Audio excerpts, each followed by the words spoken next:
Welcome to Couple of Instigators. I am so pleased to have the one and only Chanel Omari on today. Let's see, Chanel, you are comedian, TV producer, radio and podcast host of Chanel in the City and co-host of Listen to Me with the OG Mama D. That's the name of it, with Dina Lohan, right? Yeah. So you have 3 podcasts? 2 podcasts right now. Okay, 2, so yes. The one with Dina is called Listen to Me. Yes. Listen to Me, the OG Mama D, and then Chanel in the City is right. Listen to Me, the OG Mama. That's a lot of words. I know, I'm on it though. It's a twist hanger, but you got it. Yeah, you know, I do comedy too, Chanel. I do stand up. Yeah. Oh, I love it. Me too. Yes. So, I when I host, it's the most nervous. I get more nervous hosting than I do featuring. Really? Or That's even so funny. Yeah, because I am terrible with names. And I feel I have to memorize everything before I even get on the stage, you know? Right. And they don't, it doesn't look good to bring up pieces of paper. But otherwise I'm like, okay, it's terrible. But yeah. Stand-up is tough. I mean, hosting is so difficult. It is. It's funny because when I have a 5 to 8 minute set on like Stand Up New York or The Stand or there's anyone who gives me an opportunity. Yeah. It's still nerve-wracking, but it's great because you have that rush. But when I'm hosting, like I hosted the podcast Chanel in the City live event with Luann de Lesseps. Well, we're going to talk about that. We're going to talk about that. That I agree with you. It's just much nerve-wracking. And she even wanted me, and I did do my 5-minute bit, the opener, but they didn't capture it, Bravo. But that was harder for me. My 5-minute bit was actually easier for me than the hosting. Because you have it memorized, right? When you do your bit, you know it. You know it down pat what's going to happen. I know it. You just got to sort of jump in.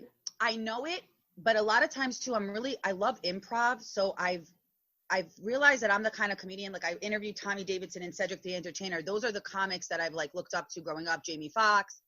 And so, of course, Joan Rivers and people, Amy Schumer. But if you look at these comics, and I'm sure Cindy, you could attest to this, and Jen, you as well, that the best comedy on stage is when you improv and you're doing impressions and you're telling stories, not necessarily punchlining the joke. A lot of millennials and podcasters up and coming that are doing stand-up comedy, I think they're more honing on that joke. But for me, the way I do comedy, I add a lot about my, I'm a Jewish, Israeli, Colombian, living still with my parents on Long Island in my absolutely mid-30s, so that's my comedy. Right. But you know what? That's your truth. And I have to tell you, everything that I just started comedy 2 years ago. Oh, wow. And I took a class and I ended up entering a local contest. I've said this a million times, I'll run you down real quick. I ended up entering a contest for Rochester's Funniest, and it was like 170 people, all upstate, and I ended up winning. And I had only been doing comedy like 2 months. You see, people, I want everyone to hear that because many people have, I don't know about you, but people have bullied me. 56 years old. What you see, and I believe that. I believe anybody can do it. And what bothers me is I've had a lot of haters in the industry that say you can't do it. You haven't had enough. First of all, I've been doing open mics for 10 years. Who does open mics on and off for 10 years? Tell you what, the only way you're going to get good starting out is you've got to do open mic. You've got to work on your material. You've got to know what hits and what doesn't. And you don't want to be up on stage trying new shit and bob. Stick a little bit of your new stuff in between your strong stuff, but you always open big, close big. You could throw some new stuff, but in order to even get to that point where you can be seen to get hosting jobs and things, you've got to make an impression on these clubs. So you need to go to the open mic and you need to be really stand out. You need to stand out.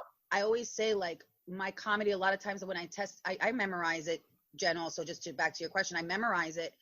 But when I'm on stage, I realize the mannerisms and what's getting people to laugh. So the minute the people laugh at these jokes that I'm writing, but the ones that they don't laugh at, that's how I decide, okay, next stand-up, I'm going to stick with what they really laughed at. Maybe of course. You. Yes. It's tough. It's tough Absolutely. to host. And yeah. So, there's stuff that home you might think is super, super funny, and then you get out and it just doesn't play. Like, it depends on the crowd. Jokes by us as a group just to see, like, okay, what do you guys think of this before she Because stuff that she'll think is really funny maybe just doesn't work, or stuff like, this was just a stupid story that happened at work. And we're like, Cindy, you got to tell that as a joke. Like, that's so funny. Yeah. Right. And that's so funny because like I've dealt with a lot of like, I guess, trolls or like haters that are certain up and coming comedians. And listen, no shade to comedy. I love the comedy community. I give respect to every comedian up and coming or who's established. It's a hard craft. But here's the thing. I've been funny my whole life.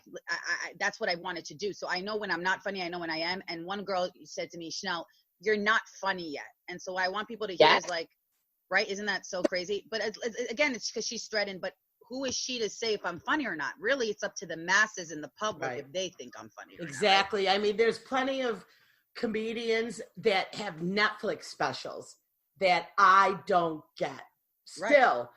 But they're very funny. You know what? This is the one person that I just don't really, I don't love is Bill Burr. Everyone's like, are you, but I didn't love him either.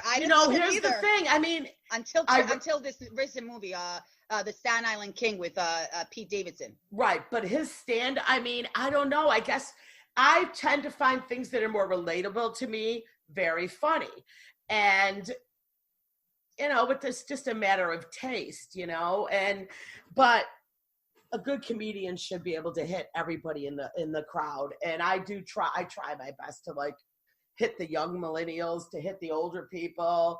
You know what I mean? I and most of my stuff is about my life experiences, and you have to be true to yourself. You just can't go up there and, talk about something and people can see right through you and see that it's not real. So you do need to be real. And, you making jokes about the way you grew up and all that, of course, that's your truth and it's funny and I'm sure it works out great. But yeah, so I would like to talk to you really quickly about the comedy thing you did with Luann there. Was that a charity thing? Yeah, so it was a little convoluted. You guys are probably the first podcast I'm breaking down what happened. So what had happened was, it was supposed to originally be a live podcast with Chanel in the City and Countess and Friends. Oh, okay, Countess and Friends, And Luann and I decided to do this. We've been very good friends for years. I've worked with Luann in other capacities, and she came on my podcast, and she had a great time. And we both decided we spoke about how people in the comedy world, same with her, because she's got the backlash of being a reality star and her cabaret, transforming to cabaret and comedy and acting, and singing, and people putting her down for that, right? And then people made fun of me for being a princess of Long Island and a reality star, and not realizing that I've been doing comedy my whole life. So we both said, why don't we do a charity in honor of anti-bullying? Because it's such a big topic and a lot of us don't talk about it. And so we wanted to raise awareness and money for that. But also Luann was attached at the time and still doing work for women who've been incarcerated and now they're out and they want makeovers. Yes, that was on the show, right? She did a lot of that on the show. We teamed up because we felt like both causes were just as important, because these women have been bullied their whole lives as well, saying that they're not going to make it in society and they're not going to. So we thought it was great to have two charities, two important causes to talk about. Mm-hmm. Why it's important for us to stick together, especially as women these days. A lot of women say that they empower other women, but like you said, they don't. People could see right through it. It's a lot of a PR ploy. And this is where the gossip stuff break out, because people want the truth. They're tired of the BS. They want the truth from whether it's a reality star, a comedian, an actor, a celebrity. They don't want the fluff anymore because it's so easy to find out the truth. That's why I'm so authentic. Whatever I do, like that night, I didn't get the most attention, but it was fine for me because the cause was met. It was bigger than me. It was for the charity. It was for people like me, or if you guys have ever felt bullied, to feel less alone, in life, Right. So, but it was so fun and it was great. And like the women all supported it. It was very shocking. I did not think that all the women from the cast of New York would be there. So they were very supportive. Dorinda, Tinsley.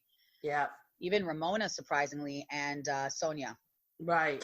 So going in, did you know that it would maybe wind up on the show, or you thought it was just your show? You had no idea Bravo cameras. No, I had no idea. In the beginning, I had no idea that Bravo was going to film this for the cast. I thought it was just, a live event, podcast event for me and Luann, because she's always doing great different things. Yeah. And like the minute, and Bravo does things, their production. So it was like a week before, like a week and a half before. And remind you, I had Bravo talent certain Bravo comics and people that have just comedians and podcasters that are part of the show now they're being asked, about how, oh my God, Bravo's filming this. So Bravo came to me and is like, do you mind if we, film this for the show? Luann, we're filming now and Luann wants to film this for the show. And I said, of course. But of course it was more nerve-wracking because I felt all this pressure to to not only deliver in my comedy and hosting career, but it was my second chance back on Bravo. Remember, that's a big deal for people who are off Bravo. It's not easy to get on Bravo. That's the whole thing. When you get on it, it's such a big celebration because people think so many people are like to me, Chanel, I can be on that show. I can be on Bravo. This one guy the other day, he goes, I could be on Bravo. I go, okay. I could not be on Bravo. I could not be on Bravo at all. No, people can be on it. It's just a matter of there's a hustle and hard work to it. It's like comedy. It's like podcasting. You guys work really hard too. It's not like you overnight, you're like, yay, this is fun. People on the outside of entertainment, they think fame is fun, easy breezy. Let me get it. Let's get it. But it's a lot of work, money, aggravation. So when they said we were filming, I was nervous because I was like, shoot, what if I don't give my best? This is my second time to impress Bravo to feel like I can, with the audience, I can move on with them. I can still be on the network and be liked and relatable. So it was a nice surprise though for everyone. I was shocked people recognized me because I had different hair. I had shorter hair, brown hair. So, and I'm always changing my color because I didn't want to be typecasted as a princess of Long Island. So I think it's very important for actors and performers to just be, constantly evolving and changing. Okay. Yeah. Can we talk about princesses? Yes. Okay. I watched it last night. I binged the whole 10 episodes. Yeah. I'm in Toronto. We had ridiculous thunderstorms last night. Oh my God. Yes, we did too. Yeah. Sorry. Lightning and thunder shaking my house. We kept I love the accent. I knew that was she's from Toronto. I know it. Okay, sorry, go on. It's all my A's and that my sorries. I was going to say to you when I messaged you, I'm like, stop saying sorry, girl. And I'm like, this coming from the Canadian, sorry is our second language. But these storms were wicked and I kept losing internet because our power kept going out. So then I have to wait for the internet all to reboot so I could start the show again. So first, why did it stop after one season? So great question. And we had such great ratings, such a shame. What a great show. What happened was the show was put on hold because in 2013, if you thought about it, before Vanderpump Rules, before any of these before even Housewives got so salacious and big, controversial, I should say, I don't think people were ready for 6 Jewish girls from Long Island who are coming from privileged backgrounds. And again, that wasn't the premise of the show. The premise of the show was that we also had our struggles and our trials and tribulations. And I think that the network and just the public wasn't ready for us. I think we deserved a second season. I think if we went a second season, we would have showed everybody more depth, more substance of us, why you guys are even engaging and watching us. But a lot of people felt like, why am I watching a show with women who don't work, which again, that's a false illusion because we did all work. We wouldn't have got on the show if all 6 of us didn't have careers. You just don't go, Bravo just doesn't pick people without background. Now, they had to find you somehow. Exactly. Like shout out to Emma Woolman. She's a very big comedian. One of my, influence. I look up to her. She's a big influence to me. And she even said, I was on her podcast. She said, yeah, they wouldn't pick you out of nowhere if you didn't have some comedy chops, background, some personality or work. So the fact that it was one season, no one knows the real answer. We just know that the world wasn't ready for it. That was like the answer. So I sadly wanted, sorry, Cindy, go ahead.